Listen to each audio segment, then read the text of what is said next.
আসসালামু আলাইকুম রহমতুল্লাহি ওয়া বারাকাতুহু। আলহামদুলিল্লাহ ওয়াসসালাতু ওয়াসসালামু আলা রাসূলিল্লাহ।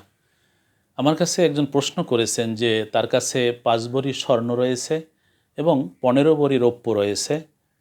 এই অবস্থায় তার জাকাত হবে কিনা?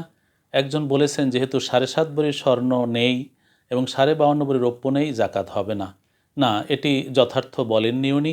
মূলত ৭.৫ ভরি হচ্ছে স্বর্ণের নেসাব এবং ৫.৫ ভরি রৌপ্যের নেসাব।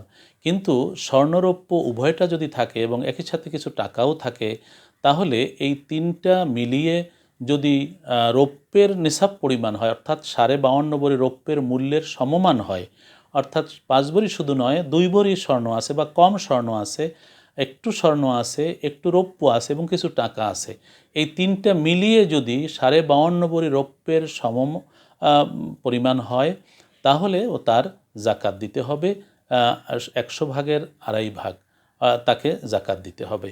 অতএব ওটি সঠিক নয়, বরং জাকাত যাতে দরিদ্র মানুষ পেতে পারে সেই কারণেই এটি ওলামায়ে কেরামদের মতামত যে কিছু স্বর্ণ কিছু রৌপ্য তার রয়েছে, দুটো মিলিয়ে যদি রৌপ্যের যে নেসাব ৫.৫ ভরি পরিমাণ হয় অথবা স্বর্ণ ৭.৫ ভরি সেই পরিমাণ হয়, দুটো মিলিয়েও যদি হয়, তাহলে তার উপরে জাকাত দিতে হবে। আশা করি বুঝতে পেরেছেন। ভালো থাকুন, সুস্থ থাকুন। আসসালামু আলাইকুম রহমতুল্লাহ।